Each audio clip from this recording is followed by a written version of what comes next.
Welcome back to another Saints Squad. I am your host, Dylan Sanders.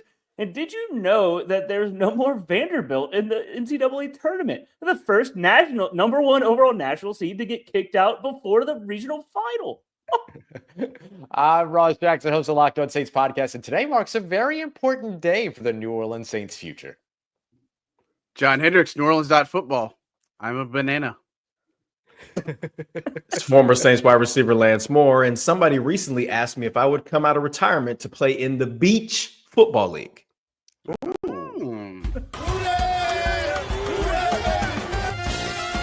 It's the Saints Squad, sponsored by Game Time.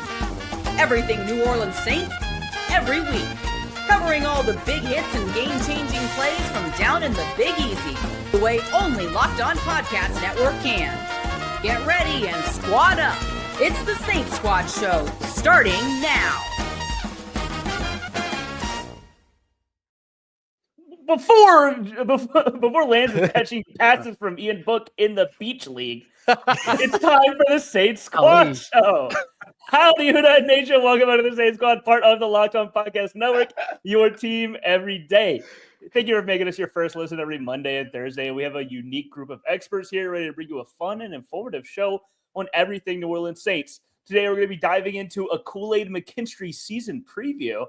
We're going to pick some players that we think are going to be better off in the new systems, Kellen, Moore, Brandon Staley. And then, of course, we're going to jump straight into some OTA recaps, the biggest things we learned from there. And let's start on the offensive side, and let's start with John.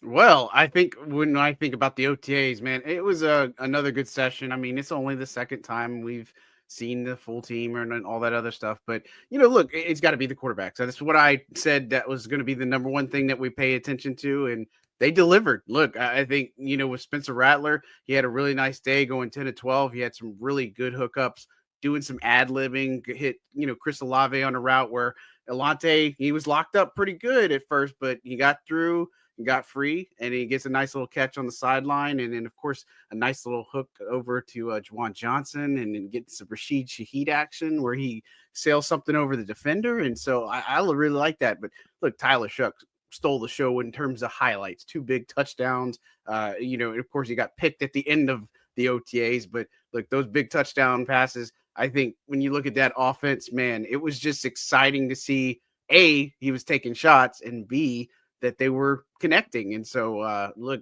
I know this is going to be all about quarterbacks, and I kind of floated. I was like, what if they got 2 good quarterbacks out of this thing? And I just can't wait to see more football, but everybody's got to kind of like, let's dial it back a little bit. This is just OTAs, right? But at the same time, it is exciting. It is promising. And for fans, look, you want to just see more of it. And I can't wait till they get to minicamp and all that other stuff, because they're going to be able to see it firsthand. Well, I mean, Tyler Shough threw an interception in front of the media. So it is Spentler Rattler's job, I think, right now. Spentler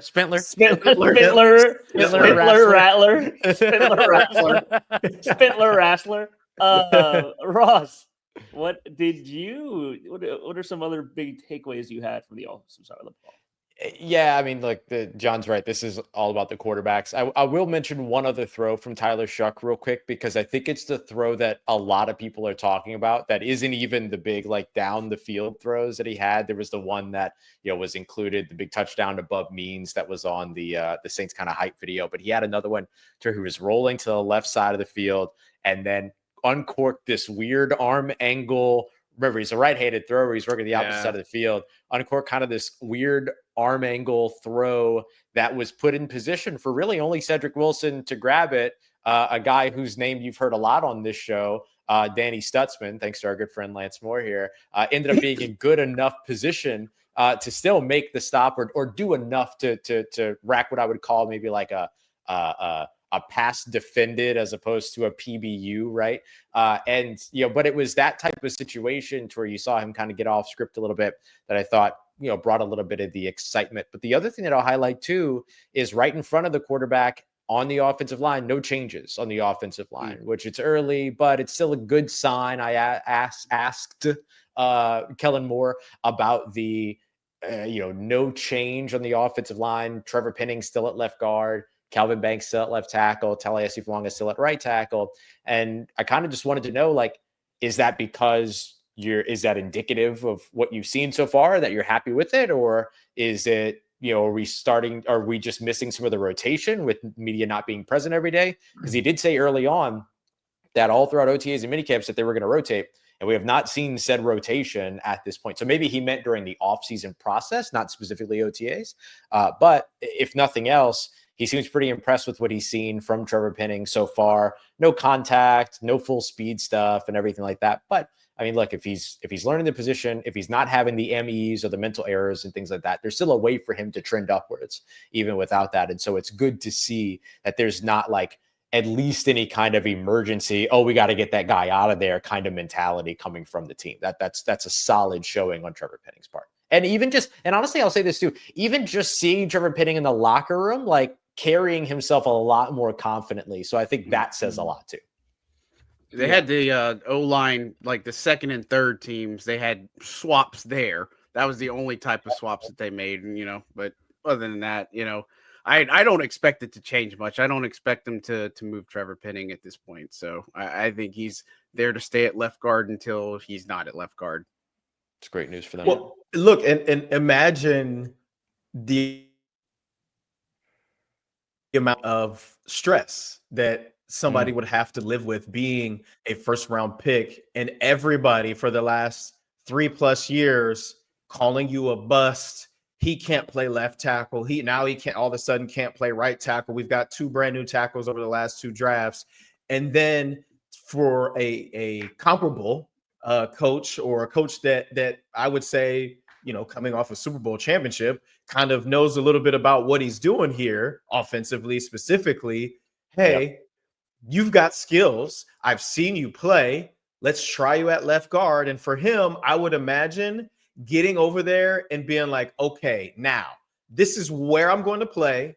There's not any indecision or question about a position for him to start off. I think he'd be breathing a sigh of relief this whole entire offseason. Right. And he should be carrying himself with a whole different level of confidence and look at this as, man, this isn't just a new opportunity, but this is potentially the best opportunity for me here to not just make the team and be on the field, but to be a big time contributor at a position of need for this offensive line, right? Like that left guard position was going to be open no matter what happened in the draft, right? Unless we drafted a guard early, and we did not do that. So I think he should be carrying himself like that. And I am definitely one of those guys that thinks, if you've got a first round guy that has shown at least some ability, and then he's got nastiness to go along with said ability, why would you not, turn every stone to give this guy an opportunity to be a contributor for you on offense? And look, if it was a 6 offensive lineman or big tight end or whatever it was, I'm sure he would, he's getting paid, so he would do it. But I think that being able to get new life at the left guard position for him is a big deal. And I think he's going to make the most of that opportunity. I think, you mentioned the fact that they haven't rotated, and they don't really need to rotate, right? Like, what are you going to see from guys in non-contacted practices? And for those of you who have never been to an OTA, which none of our listeners have, I wouldn't imagine, unless they're former media members, like, there's contact, right? But it's not the same as when you've got pads on, when you've got, full blitz and rush packages going in. So there is a little bit of physicality and athletic movements that still take place. It's not like the offense and defensive linemen are standing up and taking one step and stopping, right? Like they're rushing, the offensive linemen are protecting. So he's getting a little bit of a feel without the physicality. And I think that's great for him, as the offseason pushes along and then we move ahead to training camp when the pads come on. I think he'll be more than ready to kind of take that position and make it his own and hold on to it the entire season. Yeah. Two follow-up things. Oh, I'm sorry. My bad, Dylan. I don't mean to do that. I just wanted to touch on these two things. That first of all, I hate doing that to Dylan. I really do. It's never always done. you. Do you? And you know what? And you know what, John? First What I was session. going to say was a joke, and that it doesn't work anymore. Okay. So Well, take you know the what? floor. That's fine. Well, we're going to actually have some stuff to talk about. But at any rate, the first thing is that, I think where Trevor Penning has a little bit of leg up here is the fact that, with the Eagles last year, they identified Mekhi Becton later in the process to move him to left guard. So I think this is advantageous for Trevor Penning, first of all. Yep. And then second thing I wanted to bring up was the move that they made for Andres Pete to move from left tackle to left guard actually helped the team out a lot in a lot of ways. And so I don't know, Trevor Penning could have a Andres Pete trajectory. He could have a Mekhi Becton trajectory. I think that's kind of exciting, but I think for Trevor Penning, like I feel like he's got the tools to succeed as a left guard, as a former first round pick. And, look, if they figure this thing out, maybe he's a left guard in free agency. Maybe they pay him like a left guard. I don't know, but I just want to say those two things for him, he's got going for him right now. Pete was so interesting too, because they moved him from left tackle to left guard, and then he eventually moved back to tackle his last year in New Orleans, and it looked so good at tackle that he got like a whole new contract somewhere else. I don't think that he panned. It was with the Raiders. And then I don't think that he panned out since then, but he was such an interesting sort of case study, and like, give him every chance they get, that you can, like kind of like Lance was saying. I mean, as long as he's under contract, my bad, Dylan. But I mean, as long as this is the interrupted Dylan be show. here. Oh gosh, I love it. I love it. Gosh. Sometimes Dylan needs a little bit of break from us, and I don't blame him. That's right. What were you going to say though, Lance? Go. The floor is yours, Dylan. Oh, okay. No. Yeah, never mind. Go ahead, Dylan. Go ahead, Dylan. I was going to say, this is exactly what I feel like OTA should be used for. They identified early on that Trevor Penning, they want to try him out at left guard, and there's not any like actual drills being done right now in terms of like physicality with the offensive line. So they're getting him into the movements and ready and used to what it's like to be at left guard.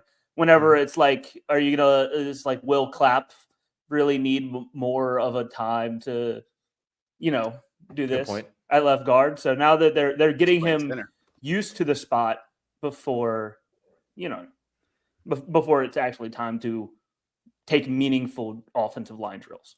Yeah. Well, and when he's not going to be singled up too much anymore, right? Like a lot of times tackles are left on an island, and sometimes he struggled out there on the edge with some of the more athletic, quicker edge rushers. He had no problem with physicality. Guys would try to bull rush him, and he usually did better against those guys. The quicker, more athletic guys kind of, had their way with him at times. So being able to kind of be boxed in, he's got somebody on his outside. He's got, he's going to have Eric McCoy on his inside, one of the best centers in the National Football League. So there's going to be times when he's singled up. I mean, that's just the nature of football, but the being singled up with guys that are super duper athletic is going to be a lot less common with him playing on the inside, and he can get his hands on guys earlier from that position. And I think that benefits him tremendously. The thing I know and I tracked throughout his entire, like coming into the NFL and all this stuff that he struggled with were speed rushers to his inside shoulder. That was something he struggled with at UNI, something he struggled with early in New Orleans when he was at left tackle, was a little bit better with it at right tackle because then his outside shoulder became his inside shoulder. So he was a little bit more used to that. But now if anybody is rushing to his inside shoulder, then they're rushing towards Eric McCoy. That's a good situation. It's a much better situation for him to be in. Yeah, I think they've also upgraded. Dang, Dylan. I said to say, I think they've upgraded the depth for these guys too a little bit. With Will Clapp, he is playing some center, so that's a good solution. But he also can play guard, and then Dylan Radin's playing left guard. So I feel good about where their solution. They got to find that 8th and 9th guy though. Man, well, coming up next, maybe I'll get a word in. No promises. I think you might be able to pop it off. Yeah. When you get your ad read, you'll get your words in, okay? Yeah, okay. Oh, God. It's my least favorite part of the show. But coming up next, we're going to be talking about the defensive side of the ball. As a small business owner, your work doesn't end when the clock hits 5. Your business is always on your mind, which means when it's time to hire, you need a partner that works just as hard as you do. It's kind of like an OTA for hiring. Getting used to it, getting put in extra work. You know what I mean? It's voluntary. So post your job, which is LinkedIn's new feature, which can help you write job descriptions and then quickly get your job in front of the right people with deep candidate insights. And here's a pro tip: add the hashtag hashtag hiring frame to your profile picture to double your reach to qualified candidates. No wonder 72% of small businesses say LinkedIn helps them find high quality hires. So post your job for free at linkedin.com/lockedonnfl. That's linkedin.com/lockedonnfl to post your job for free. Terms and conditions apply. Jumping back into it with the OTAs, takeaways, the biggest things we learned on the defensive side of the ball. And I'm gonna I'll go ahead. You better start. I'll start. I'm gonna start raising my hand now, and I got something to say. All right. Okay? I'll start Like by giving a shout out to Rajan Wright. That's a defensive back that I feel like can play his way onto the team, and he did it. He intercepted Tyler Shuck. He won the job for Spencer Rattler. And so that's about as the biggest thing you could do in a one-on-one situation or a 7-on-7 is force a turnover, really. So that's about as good. And the interception was, correct me if I'm wrong, but it was more of a good play by Rajan Wright rather than a bad throw by Tyler Shuck. I mean, there's two types of interceptions, really. There's one that the quarterback throws, and there's one that the defensive back forces. This one felt more like the defensive back forcing it, right? I would agree with that. I think Shuck was a little late on the throw. It was a crossing route moving from one side of the field to the other. If he gets it out a little bit earlier, then maybe it's easy for me to say, though. I'm not looking at it from Tyler Shuck's vantage point. I'm on the sideline, right? Where I belong. And so I'll clarify that. But I do think that, like, regardless, Rajan Wright, like, made a great play on the ball, kind of had to dive to the ground to get it, had to undercut the route, ended up, putting this up and kind of showed you a little bit of, what you need to be as a DB. You got to be aggressive, you got to have a short memory, you got to be able to do all those things. I thought he did all those things. So yeah, I would agree with that. Yeah. And he made up for getting burnt earlier. You know what I'm saying? Mm-hmm. He had one of the touchdowns against him. And so it was against Donovan Peoples-Jones. So he comes back and ends it. That's what you want to see. I think when it's always the response of, okay, this happened before. He knew it. He took it a little bit hard and, makes up for it with a good interception at the end of practice. That's definitely what you want to see. Mm-hmm. Ross, I also think it's a lesson for Tyler Shuck. Mm-hmm. Like this isn't college football anymore, right? Yeah, sure. Like, and even if you're not in with the first string defensive backs, if you are late or you leave the ball too far inside, it could be one or the other. Yep. That ball's going the other direction, right? Like this, there are, off the top of my head, 3 quarterbacks right now probably in the NFL that can throw those types of crossing or sideline throws late. And I'm imagining Tyler Shuck is not one of those 3, right? Sure. Like, so, you have to have like uber elite arm strength to be able to make that type of throw and for it to be late. And I'm not saying Tyler Shuck doesn't have a strong arm, but I think it'll be a good lesson for him as he moves forward. Like, oh, okay, like maybe I should, like, if I'm even a millisecond late, like I cannot let that ball go and expect something good to happen from it. I'm not saying it's going to get picked every time, but those DBs that Coach CJ used to tell us all the time, those DBs get paid too now. Like, those guys are we want to beat up on them, but those guys are pros as well. And Rajan obviously made a great play, and the DBs that are usually the best ones are the ones who do have that short memory, because they're going to get beat from time to time as well. So you just have to continue to fight and fight the next play, and you're trying to make the next play. That's what it is. You can't worry about what you did previously, good or bad. Yeah. And Rajan's a guy that's like I know probably a lot of Saints fans haven't gotten the opportunity to get to know him very much. Right. Came into the NFL in 2023 as an undrafted free agent, ended up in New Orleans last year. And like John and I were impressed by him pretty much the majority of training camp. Then he had this outstanding preseason alongside guys like Rico Payton and Shamar Jean-Charles that had also joined the team that same offseason. He was targeted 10 times in the preseason, allowed only 4 catches during that time, 2 pass breakups where he physically got his hand on the football and knocked away, not pass defense-wise, everything like that. And he had a strong camp. Then he ended up on injured reserve before the season started. It was like late August to where he ended up on injured reserve and then, stuck around with the team. And then the team, after him being on IR all season, made him a part of their reserve future deals, which is like a pretty good indication that they felt pretty good about him, especially with the new coaching staff and all these other things. I know it's a little bit different because it was at the end of last season, but there was still a coaching staff in flux at that time. And then now here he comes, second week of OTAs making plays. And he also had a pass breakup earlier in the practice too. He's a dude that like maybe not a lot of Saints fans have gotten to know just yet, but like he's made some plays. He's been solid. Yeah. John, were there some other takeaways you had from the defensive side?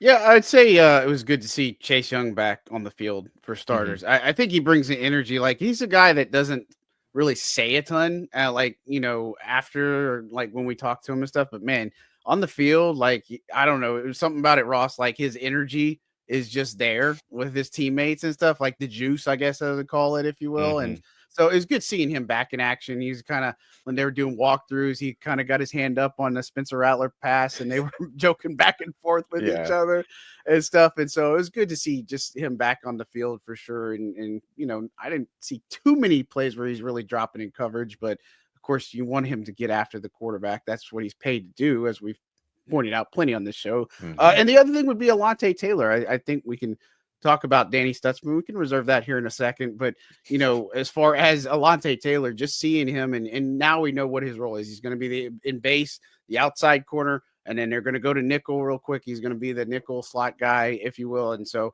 look, he's somebody that's ready for it, right? Like, that's what I'll just say is that I think he finally feels like he's got a coach that understands how to use him. He's got some good secondary coaching that is going to help him out as well. They don't have to play a mystery guess game right now. And so, look, I think those are two of the things that without them really doing much of anything, but defensive play has to go. I think Danny Stutzman, the way he was able to kind of position himself on Tyler Shuck, he was kind of rolling out to his left, and he was just making a throw on the run to Cedric Wilson. And look, the placement was pretty darn good, as what I would say. And of course it was right there, but Stutzman was right there to get I think he got a hand on it, if I'm not mistaken, Ross. So. But again, that's a good play by Danny Stutzman. He's really making some waves, like quietly. Him and Pete Werner, obviously DeMario hadn't been there on the days that we were there. He was there last week, but Stutzman, man, he's making an impression on this coaching staff pretty early on. Yeah, that guy's a football player. Yeah, a football player. 100%. And the move that he made on it was Cedric Wilson put his hands up. His eyes were on Cedric Wilson. He saw Cedric Wilson's hands up. So what did he do? His hands went up. Like it was, he just very fundamental, very sound in terms of what it is that you want to do. And like that's a good way to make a play in today's NFL or in the NFL. And I think if there's 3 things that we have come to an agreement on as a show on State Squad, it's A, we don't like pass rushers driving into coverage. B, Danny Stutzman is a stud. And 3, Keenan Allen is our most loyal listener. Spot on. Thank you, Keenan. Thank you, Appreciate Keenan. the support. Hit the group chat. Lance, you said something a couple weeks ago before OTA started to where you were like, you had said that like OTA, there will be moments of OTAs that will be full speed because there's guys out there that are like trying to make the roster, that are trying to make their impression, all these other things. Danny Stutzman's one of those guys. Danny Stutzman is always full speed. And Chase Young really was too. To his credit, Chase Young, a guy that gets a lot of, has had a lot of question marks, maybe unfairly around him when it comes to effort and all this other stuff and everything from people talking about him. I've never seen anything but effort from that dude ever since he's been here in New Orleans. But like, he's another one that is like on full speed at all times. But Danny Stutzman feels like the kind of quintessential or paramount example of, you can go full speed in OTAs. You'll be all right. Yeah. Yeah. And look, you want him to be himself. You don't want him to come into New Orleans and then you water down what makes him such a special athlete, right? Like his motor, his effort, his energy, his attitude, that's part of what makes him such a good football player, right? Like, and so if you are like, oh, okay, this is OTAs, we're not going to do X, Y, and Z, then he's kind of looking at you like, wait, what? So now you don't want me to be me? Like, so what is it that you want from me exactly? You know, you want to have those type of guys around. And obviously we don't know, right? We don't know if he's going to be a great NFL linebacker, but when I say we, I mean me, I'm excited about it because I watched him play. I watched him play at Oklahoma, and he's exactly what you said he is. Just a dude that is pedal to the metal the entire time. And in a situation where your defense has a need at the position, now he might not start, but DeMario is going to retire at some point, and Pete, if history repeats itself, could potentially get injured at some point. So there's going to be a chance for him to get onto the field. And I don't know how soon or how early that'll be, but I feel confident that he'd be a guy that even if he doesn't know what the heck he's doing all the time, is going to make plays just solely off of his effort alone. And that to me is the definition of a true football player, a guy that just knows how to play football. He might not know where he needs to be all the time, but he's going to get somewhere and he's going to hit somebody. And that's, at the linebacker position, that's what you should love. I raised my hand. So I was just going to say it's going to be interesting when we do get to training camp, because I do think we'll see a little bit more Danny Stutzman, because I'm curious to see how they're going to work with these veterans on like veteran rest days and stuff. How much Mario we're actually going to see at training camp, how much Cam we'll see at training camp, how much Tyron. I mean, they're going to be at training camp, but I would expect them like last year. I don't know if it was like every third or fourth practice or something like that. It just kind of like a rotation, but you know, he'll get his chance to shine if he keeps this up and he stays in that rotation. But they go with those two linebackers in that. And so I feel like Stutzman could be a part of that, but you know, there's some other guys behind him that might want to elevate their game a little bit, but it's good to see him shine so early on. I'm sitting here thinking, it's like, how come the Saints were the only team that worked him out? Like, this is insane to me. It's just, but hey, that's their loss. It's a break. Yeah. You know what I mean? Worked out. I've heard a lot of really good things about what he's doing, not necessarily on the field, like behind the scenes too, like how he is in a classroom environment, how he is in his room, how he is in the locker room, how he is working with the coaches and all these other things. Like everything I've heard about this dude is him impressing somebody. It's been pretty cool. Very intelligent draft class. I mean, that's overall, like, I think they got a lot of very high football IQ guys out of this draft, which the nerd in me is so happy about that. But I mean, I think that matters. I mean, I think we're learning that Kellen Moore has a type.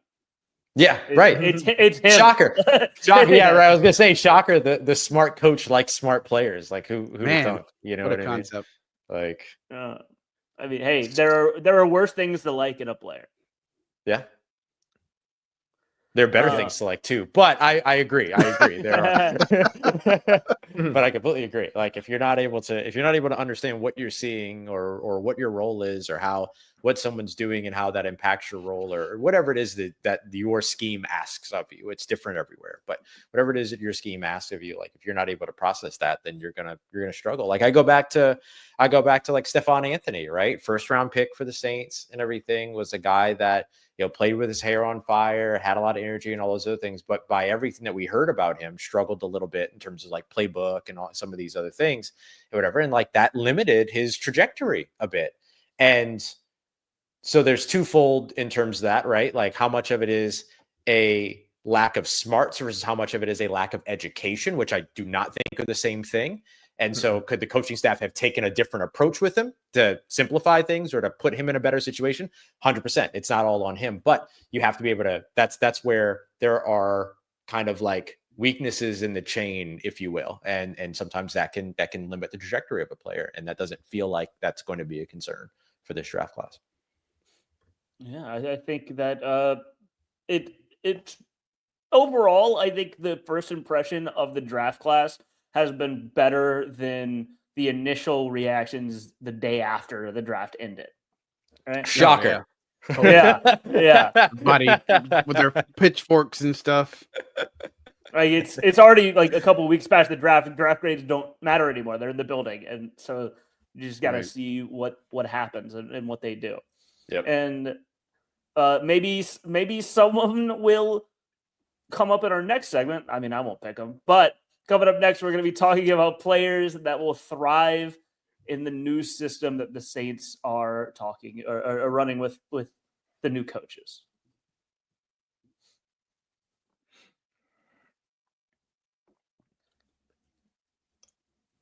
Jumping back into it, we're done talking about OTAs, at least for right now. We're going to jump over Wait, I to had one something. more. No,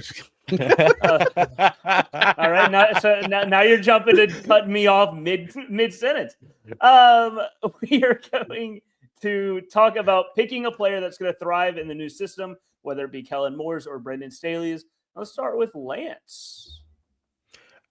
I mean, I feel like this is probably an obvious one, but you'd be foolish to not watch any Philadelphia Eagles game last year and not instantly imagine what AK can do in this Kellen Moore offense. Right. Yeah. And I'm sorry if any of you other guys were going to say AK. All good. I like a player that clearly still has juice, a player that is as physically gifted, athletically, strength, balance, speed. I mean, you name it. I feel like the sky's the limit for him in this offense. And it's not just about turning and handing the ball to him. Like, he's been a big time receiver for I don't know how many quarterbacks he's played with it, and in his career with the Saints, but being an outlet for young passers this season and being involved in the passing and specifically the screen game more than he has in the last couple of years.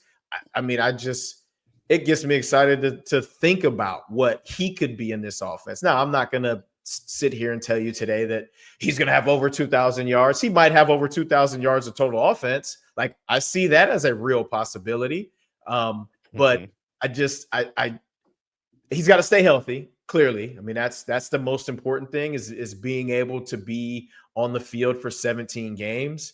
But I think that they're going to try to get their money's worth with him. Yeah. And that's not to say that he won't get spelled and other, younger backs won't get opportunities. But I mean, if I'm Kellen Moore, I'm going to be riding the AK as much as possible, giving him the ball in as many different ways as possible, and allowing what I think is going to be a strength in this offensive line to attack defenders and get physical and create running lanes for him to be able to do work. I mean, I do. I mean, I don't think he's too old. I don't think he's shown that he's really even slowing down outside of some of the injuries. But he's the guy that stands out to me more than anybody else when I first take it in as far as who do I think is going to thrive. It's definitely AK. It's hard not to get excited. Yeah, it really is. You want to do something crazy? I was thinking about what you said, Lance. How many quarterbacks he's played with since he's been here in New Orleans? Would you believe me if I told you that the answer is 10? That's crazy. 10 different quarterbacks. Isn't that nuts? Drew Brees, Teddy Bridgewater. This is from memory, so maybe I missed something. But Drew Brees, Teddy Bridgewater, Taysom Hill, of course. Jameis Winston, Trevor Siemian, Ian Book. He was active during that game. Lance's future teammate. That's right. in beach volleyball league. Andy Dalton, Derek Carr, Jake Hayner, Spencer Rattler. Why do I feel like you're missing one too? I feel like I might be as well, but that's 10 quarterbacks. It's crazy. Like, for a dude that joined in 2017, where he still got 17, 18, 19, 20, all under with Drew and everything. You know what I mean? Like, that's forgot wild. Cedric Wilson Jr. That's who you forgot. Cedric Wilson Jr. That's right. That's right. He did catch a touchdown pass from Cedric Wilson Jr. I'm not going to hold it up, but if anybody remembers, if we did miss somebody, put it in the chat. But like, that's wild. Like, even for it to be at least 10 is crazy. Yeah. Or feels crazy. Yeah, that is crazy. Well, it would be different if he played in multiple places, right? Like, oh, he's Right. played, bounced around. He's been with a couple of struggling teams who've trying to figure out who their core. He's been with one organization his entire career, and there's been 10 different signal callers for him. That's pretty crazy for sure. And half of his career was with Drew. You know what I mean? Yeah. Like nuts, just nuts. I'm gonna jump over to the other side of the football, and I'm gonna go with a player that I really like. Ross knows how much I loved the 2021 Utah Utes defense. Oh, and boy. I'm gonna talk about Nephi Sewell because a lot of time when we talk about the new schemes, I think we talk about players who have the opportunity to go back to doing something that they did well, and maybe change what they did. Nephi doesn't really have to change what he's been doing. I just think he's a better fit for what Brandon Staley does because it's the lighter box. He's a little bit more athletic. He can go more ground. In 2021, he had the 4-2-5 defense was their base scheme. So he's played in a 2 linebacker system. Devin Lloyd, one of my favorite college players ever, was that DeMario. And Nephi had the opportunity to be a little bit of a roamer. He played all over the field. He was the chess piece. He is a former defensive back. He's a former safety. And I feel like Brandon Staley does have the opportunity to use him and use the depth of his skill set well. And I think that that's a player I'm really excited to see play this season because he's had flashes. And I think that he's, for where he was picked in the draft and everything about him, he's shown enough to still be a little bit excited about him growing from what he's done so far. So I'm going to go Nephi. I like that. He's also exceptionally smart. Yes, exceptionally smart. Absolutely. But yeah, he's somebody that, I mean, you talk about the linebacker room. I think that's something that we kind of been a little bit, I don't want to say concerned about, but, behind DeMario and Pete, we know about Danny Stutzman, but, there's opportunity there, right? And you're going to make your way probably on special teams, but they may have to go to a Nephi Sewell one time. They may have to go to a Jalen Ford or, what is Isaiah Stallbird's role going to look like in this defense and such. So, I mean, there's a lot of possibilities that could come from this linebacker group. But, I also wonder, given that they're really just kind of rolling with the 2, like how many are going to be on the final roster? I'm going to be interested to see how that shapes out with final cuts too. But again, Nephi is a sneaky pick there, Dylan. I kind of like that one. Yeah. John, who do you think? Who do you have? Yeah, I'd say I'd go back to the offensive side of the ball and the captain obvious. I'd say it's Juwan Johnson. I think Juwan Johnson has a unique opportunity in this offense.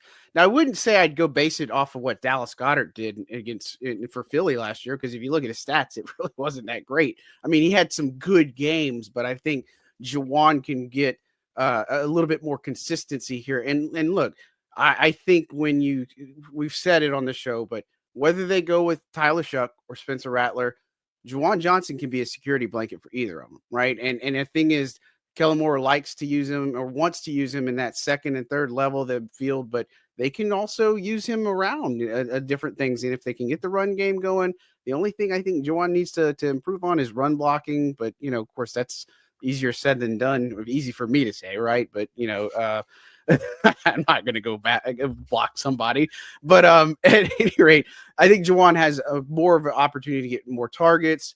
Obviously, he got a big contract extension or contract from the Saints to not go into free agency after all that fiasco. But I really feel like Juwan has something to prove and something that he can bring this offense. And look, I'm not going to sit here and tell you he's going to put up George Kittle or Travis Kelce type numbers, but I do think that he can put up some strong things. I think he could be like a Jonnu Smith, what he did for the Dolphins in late, second half of the year last year and such. I think he has that type of potential, but again, he's going to get some of those targets. He's going to get a lot of yards. He's going to get a lot of looks.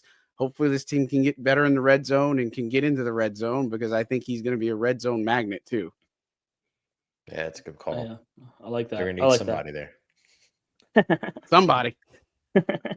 Didn't Dallas Goedert have his best game in the Dome last year? I think I might have. It was his best. That was one of the best games that I've seen anyone have in the Dome. He was killing us. I'm like, that was. Why can't we? He had that. This guy? Right. He had that big, like 70, what was it, 60+ yard catch and run for a touchdown on the crosser. Yeah, Everything it was late in the nuts. game. Yeah, if they stopped that. Yeah, he had then 100. Kind of probably God. win. Yeah, he only had one 100+ yard game last year, and it was against the Saints, and it was 170. Go It was a figure. buck 70. Yep. He was He was- targeted.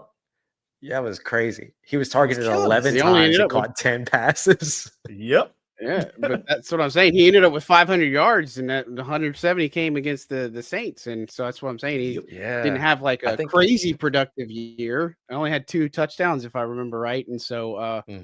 But I think Juwan's got way more upside in this offense for sure. Yeah, I think Juwan finished with more receiving yards than he did last year because Juwan had 548. I think Goddard was like 490. Goddard had 496. Something like that? 496. 496. Yeah.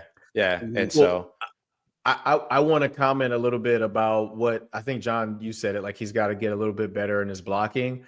Look, a receiver moving to tight end is no easy switch, right? Like for him, getting open would be easier, right? Like, Yep. okay, I'm not going against top tier corners on the outside. Most of the time I've got linebackers and safeties and potentially little bitty defensive backs covering me. So I should be able to get open easier. But moving into the box now and having to block linebackers and defensive ends is difficult for sure, especially for a guy that's used to playing receiver. And so does he need to improve? Yes, I agree with you that he needs to improve, but it's not as simple as, hey, let's do a couple drills in the offseason and you'll be able to handle these 260-pound edge guys. I do think that part of it is coaches scheming to be able to put him in places that are, beneficial for him, right? Put him on the backside of run plays. Don't put him at the point of attack against the 275-pound defensive end that's a run stuffer, right? Like, don't put him when you keep him in protection. Don't leave him in protection against Micah Parsons by himself. You know what I mean? Right. So, like, sure, there's part of that needs to happen as far as his improvement goes. But the reality is he's not going to block like George Kittle. It's just not going to happen. He's not that he's not built like that. And he didn't grow up playing tight end. So it's partially on the coaching staff to put him in positions of success as opposed to, hey, you're the tight end. You've got to get this job done. Right. Like there's other guys that can come in and be more effective at that. Heavier guys that are used to playing tight end and have played tight end forever. And I don't want to beat a dead horse here, but I do think there's more to it than just saying, okay, well, this guy's got to get better at this one thing that he's never really been comfortable doing. Right. And I wonder, like, I'm thinking about the schedule too. I'm trying to think of all the premier pass rushers they're going to play against this year. I'm trying to think, like, I mean, no disrespect to any of the teams, but I'm just looking at some of the teams that they have, and I mean, but to me, it's not even, it doesn't even have to be a premier pass rusher, right? Like a guy whose job it is to come on the field in third down, pin his ears back and rush the passer. Leaving tight ends to block those guys single-handedly generally doesn't work out well for the offense. No. And if you look at Dallas Goedert, right? Goddard's not the strongest run blocker, but Kellen Moore did a good job of scheming and making sure that didn't become a problem. A guy like Jack Stoll, who John and I have talked to in the locker room a couple of times now, this dude is a fantastic blocker at tight end. And then they added him. I think he makes the roster because of what he can add as an additional protection player. And so maybe that's just like what you're 100%. And so when you have those guys, put them on the field and let them handle some of those things too, to take a little bit of that pressure off. But, you want to make sure when Juwan's out there that it's not like all send, oh, we know exactly what he's doing. He's going to have to hold it down every now and then, but put him in positive positions to get that done. That comes from coaching too. Like Lance said, that's big time. I think previous coaching staffs not used Juwan in that potential. Like they said, okay, you're gonna do this, and it's like maybe that's not what he needs to do. Yeah, it felt like they always kind of treated him as like a break glass in case of emergency thing, to where like he wasn't really utilized as like a focus in the passing game until there were like 8 games left in the year and everybody else was hurt. It was like, oh, Juwan can catch.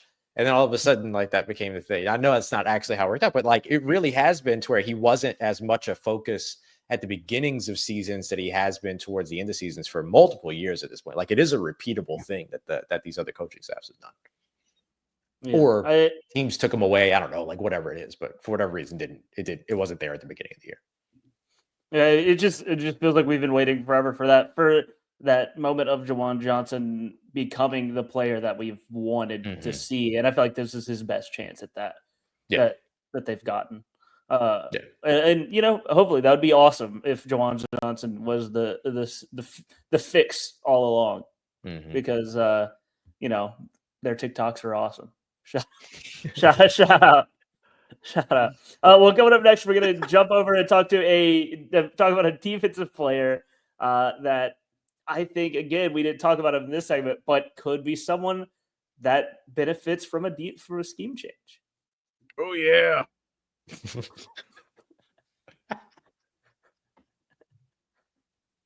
Welcome back. Wrapping it up on Saints Squad today. If John didn't give it away, we're going to be talking about Kool-Aid McKinstry. Oh, yeah. Oh, yeah. People might be too young for that. I'm just saying. I love a good commercial. Kool-Aid McKinstry, he had a solid rookie season. You know, he looked like a rookie, and now there's been time. He's going to have more responsibilities. He's had time to, not in this defense, but he's had time to adjust to the league. Lance, what do you think about him heading into year two? What does he need to do this season, and how much do you think he's in a spot to succeed? Yeah, well, I think a guy that was able to get some valuable experience. Now, while it wasn't super successful on the field defensively, I mean, for him personally, but you know, for the entire defense, being able to get some live reps going into his second season is going to benefit him big time, right? Like he's not going to line up against anybody, and it's his first go round at it. I think he, you know, has the potential to be an impact player on this defense.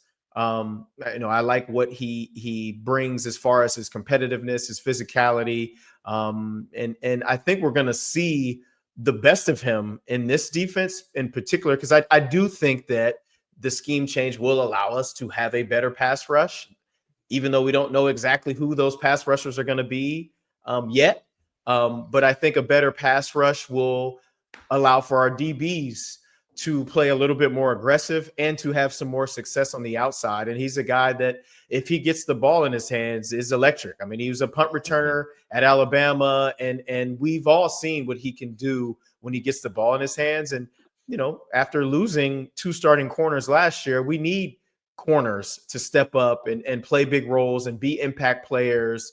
And you know, with Alante kind of moving from outside to inside as the game goes along, we need some consistency out there on the outside as far as being, he doesn't have to be shut down in year 2, but I do think we need to see him making impact plays and building on the little bit of playing time that he got last year and becoming one of those regulars on defense, a guy that we can count on and rely on the outside, because you know, I do think with the young quarterbacks that we're going to field, our defense is going to have to, at least early on, hold opponents to lower scoring totals so that our offense will have a chance to score enough points to win. I just think with the quarterback and the new system, I think it's going to take a little bit of time on the other side of the ball. So we need those impact plays, and particularly on the outside when teams choose to throw the football on us. And I think Kool-Aid has shown that he's got the ability. Now it's about going out, making those plays, and becoming consistent at it as well. Yeah, he had a 57.9% completion percentage on targets against him as a rookie. I feel like that's a solid. You obviously want it to get lower, but I feel like that's a solid rate to start at. And now, Ross? I was going to say, look at his last 3 games, though. Right? Like, over the course of the time where he got that chance, he had eight straight starts at the end of the season, right? Over the course of the last 3 games, he was targeted 17 times, allowed 5 catches. So you're from that 57% completion percentage, you're talking about to a 29.4% completion percentage. Now, some of that, like you know, there's other elements to that, but when it comes down to him being able to impact plays, I think you saw him get better and better and better as the season went on. I think he allowed 1 touchdown during those last 3 games, everything like that. But man, to be able to stay consistent enough, 5 catches on 17 targets. Like, you could give me 17 targets against 50-year-old NFL players 100 times over, and I'm never holding anybody to 5 catches. You know what I mean? Like, that's never happening. And so like, that's just remarkable stuff for him in terms of like what his trajectory was from being like this extra depth player that you knew was going to get reps, meaningful reps in 2024. We said it over and over again. And then to get thrust into like a larger role, and then into a larger role, and then into a larger role, and then to just get better and better throughout the season. I think the momentum is there for him too. When you're looking for breakout guys, the things I like to look at are initially, do they have the talent, right? Check that. He got drafted. Check. Okay. Do they have the opportunity, right? The path is open for him to be a starter. And then does he have a system that will support him? And does he have the momentum to be able to step into that system and find success? And I think you can check every one of those boxes for him. I would call him a breakout candidate going into his second year. We'll see if he's able to do it. He's got to be able to do it. But I think you could see kind of that upward trajectory for him, which I think is just as important as anything else around him right now. Yeah. We're looking at numbers. I think another one that stands out to me is during those last 3 games, there was those 17 targets. It was a bit of an issue for him earlier in the season was yards after the catch, letting bad plays go to worse. And during those 17 targets, he allowed 17 yards after the catch in total of those 5 catches. I think that is a massive improvement over, because you see like there were games he had double digit yak in a game like 6 or 7 times earlier in the season. So to bring that way down over the last couple games, I think is another massive improvement. Yeah, plays at the catch point for any DB, massive. Go ahead, Lance. For sure, and I think with any young defensive back in particular, adjusting to the speed of the NFL takes time, right? Like there's not too many Darrelle Revises, right, that come into the National Football League and early on are following, number 1 receivers all over the field, right? And he obviously was, in my opinion, the greatest defensive back I've ever played against at any level, like just stone cold killer. But most guys, talented or not, they're going to take some time to adjust to the speed, to the physicality, to the strength of the receivers. Like, so it's not as simple as it was, even though he played in the SEC. And I know everybody's about the SEC. Like, these guys are pros, right? And they're all fast and they're all strong and they all want to take every single catch to the house. So it does take some time to adjust to the speed and the strength and all that stuff. And it makes sense that he progressively got better as the season went along. And I think part of that too is learning how to become a pro, learning how to practice. Yep. Like all that stuff is important. And we'll see another step forward, come the beginning of this season, and hopefully he continues to improve as his career goes along. Yeah. John, where do you sit on Kool-Aid entering year 2? I'd say this is red. Question. Yeah, red Kool-Aid. Yeah, always red. The thing you brought up about the at the end of the year, I mean, you got to remember, Saints lost those 3 games. They got outscored 86-29 in those games. That included the Green Bay shellacking, then the Raiders lost, and then the Tampa lost at the end of the year. So for him to be that good on a team that was just getting bulldozed is a good sign. One of the things I think about is it's not really a surprise to see how well he's doing, because I remember Joe Wood saying from day one how technically sound Kool-Aid McKinstry was when he came into the league. And so there was just a lot of things. He got praise from Tyrann Mathieu. And so I do believe that he's somebody that can be even better. I think when I think of him, I think about elite like Carlton Davis took with the Bucks. Like he was playing a little bit his first year. In the second year, he was really playing well. In the third and fourth years, he was like just out of his mind. Now, of course, if he was playing Mike Thomas, that one might have been a little different thing. But I just think with Kool-Aid, it's just one of those that, where are you gonna go? Is that gonna be Alante on base that you're gonna try to target, or Kool-Aid? And I think those are an exciting thing where if the Saints can get home on their pass rush, and they're gonna have their hands full with some of these receivers. Tyreek Hill is one that comes to mind. I mean, if the 49ers keep stuff with Brandon Ayuk, he'll get tested early. Marvin Harrison Jr., right off the gate. I'm excited to see how that comes together, but I think Kool-Aid has the potential to be something really good in this defense. And Brandon Staley, obviously being a secondary guy too, is going to help him out. And so I just think the sky's the limit for somebody like him. He's very smart, very intelligent, great technical base that he has, and I think it shows up on film. And so I think he's going to be a pretty good one here, next season. Yeah, I mean, I feel like people, it's going to take a little bit of a learning, a viewing curve, because they're not going to have like Marshawn Lattimore or, Paulson and Debo in the secondary. And I feel like that's one of the big question marks heading into the draft and free agency that really didn't get addressed. Like, they brought back Isaac Yiadom, but, that's not, I wouldn't, although I do think Isaac Yiadom, plays a role in this defense. I think that it's more of like a lateral move rather than an upgrade, right? Secondary. So you're going to need players. Well, Quincy Riley can step up, but you're going to need players like Kool-Aid to play better than they have been. And I think that, so, it's a big year for old Kool-Aid. I'll mention too, like, when we're talking about him specifically fitting into this scheme, he knows this scheme. He was in a Saban defense. He's been in this pattern match kind of coverage. Now, Saban did like a cover 7 pattern match variation that kind of worked off of his cover 3. It was how he wanted to deal with 4 verts and things like that, transition from one coverage into another coverage style based upon what routes opposing wide receivers are running. It's like the most simplified way that a lot of DB coaches are screaming at me right now, but it's the most simplified way that I can explain it. And so, like, you have that in this Brandon Staley defense as well, very prevalent part of his coverage and the way that he works. And so, assuming that he's not changing that, we haven't really asked him outright, but like, assuming that he's not changing that, then that is something that Kool-Aid McKinstry should fit right into. So even, along with the momentum at the end of the year, the opportunity ahead of him, all these other things, he might be the DB that's maybe amongst those that are the most comfortable with this system already, because he has that Saban experience.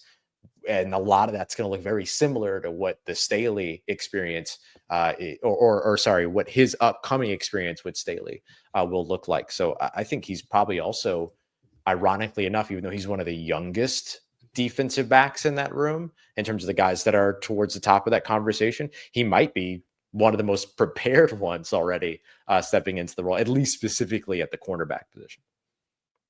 Yeah, I'm excited. This is, the closer we get, so far away from the season, but, actually be able to see Saints players in uniform practicing at OTAs, I'm getting more excited for the season than I was like a month ago.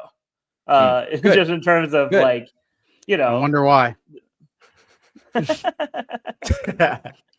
I mean, that's why everybody got excited, right? Yeah. Oh, speaking of, today is the day, guys. June 1st. Retirements can process yeah. today post June 1st. So right. So there you go. And speaking of that, Kool-Aid McKinstry might be able to take the number 4 if he wants it in that case too. Just slightly disconnected thought.